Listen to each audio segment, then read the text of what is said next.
नमस्कार, मी सुजाता तुमचं स्वागत करते मामाई रेसिपीमध्ये। आजची आपली रेसिपी आहे हेल्दी काकडीचे डोसे। तुम्ही माझ्या चॅनलला अजून सबस्क्राईब केला नसेल तर प्लीज सबस्क्राईब करा आणि बाजूला असलेला बेल आयकॉन पण प्रेस करा, जेणेकरून जेव्हा मी नवीन रेसिपीज अपलोड करेल तर त्याचं नोटिफिकेशन तुम्हाला सर्वात प्रथम मिळेल। काकडीचे डोसे करायला सुरू करूया। याच्याकरता आपल्याला लागणार आहे एक काकडी, अर्धा कप किसलेला गूळ, 4 ते 5 तास भिजवलेला तांदूळ। भिजवल्यानंतर हे तांदूळ परत एकदा पाण्याने धुवून याच्यातलं सगळं पाणी काढून घ्यायचे। अर्धा कप ओलं खोबरं, चवीप्रमाणे मीठ आणि डोस्याचं पीठ वाटायला पाणी। तुम्ही इथे कोशिंबीरची काकडी असते ना, ती पण वापरू शकता डोसा बनवायला। सगळ्यात आधी काकडीचे दोन्ही एंड कट करून घ्यायचे आणि ही किसून घ्यायचं आहे आपल्याला सालीसकट। मी इथे काकडी किसून घेते, तुम्ही याचे तुकडे करून पण मिक्सरमध्ये वाटू शकता। पण काय होतं की तुकडे ब्लेडच्या खाली राहतात आणि ते वाटले जात नाही। इथे थोडीशी मेहनत आधी करायला लागते, नंतरची मेहनत थोडी वाचते। काकडी छान किसून झाली आहे, आता डोस्याचं पीठ वाटायला घेऊया। मिक्सरच्या भांड्यामध्ये भिजवलेला तांदूळ आधी वाटून घ्यायचं आहे। हे पहिल्यांदा वाटताना ह्याच्यामध्ये पाणी नाही घालायचं। काकडीला बऱ्यापैकी पाणी सुटतं, त्याच्यामुळे जेव्हा तुम्ही पीठ आधी वाटून घेतात तेव्हा ते कोरडंच वाटून घ्या। नंतर हवं असेल त्या हिशोबाने आपण पाणी ॲड करू शकतो।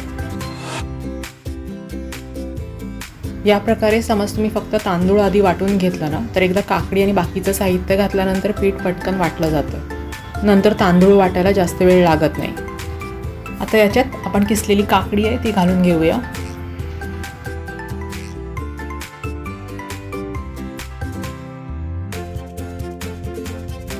त्याच्यानंतर गूळ घालून घ्यायचा। गूळ घालून झाल्यानंतर याच्यामध्ये आपल्याला ओलं खोबरं घालून घ्यायचं। थोडंसं पाणी घालून आता हे आपल्याला वाटून घ्यायचं आहे। सुरुवातीला थोडंच पाणी घाला, नंतर हवं असेल तर आपण अजून घालू शकतो।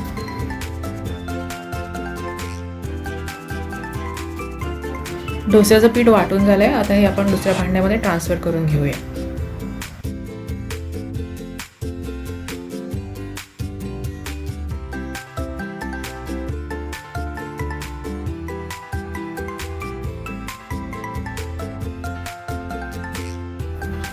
आता याच्यात चवीप्रमाणे मीठ घालून घेऊया आणि पिठाची कन्सिस्टन्सी पण चेक करून घेऊया। समज तुम्हाला वाटत असेल की पीठ थोडं जाड आहे तर तुम्ही याच्यामध्ये आता पाणी ॲड करू शकता।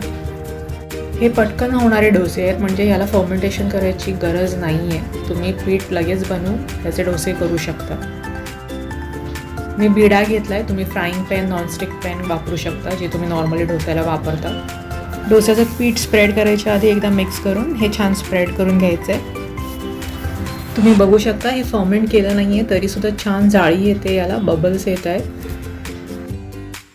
आता हे झाकून 3 ते 4 मिनटं आपल्याला शिजवायचं आहे। डोसा पलटून घेऊया, हळूहळू साईड्स त्याचे लूज करा।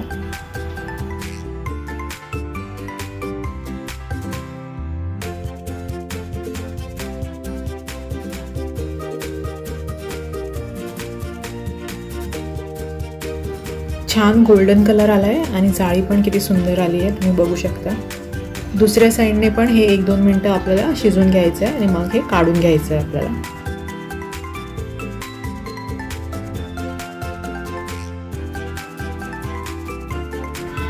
याच प्रकारे बाकीचे डोसे पण भाजून घेऊया आपण।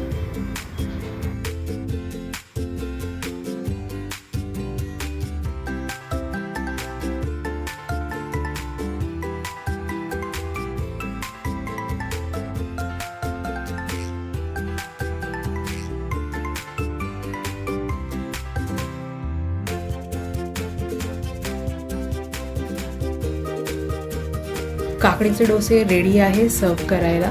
हे मी मधाबरोबर सर्व केलंय। हे फक्त चहाबरोबर पण खूप छान लागतं। तुम्हाला ही रेसिपी आवडली असेल तर लाईक आणि शेअर करा आणि सबस्क्राईब करा मामाई रेसिपीला। आपण परत भेटू अशाच एका रेसिपीमध्ये। तोपर्यंत स्टे होम, स्टे सेफ।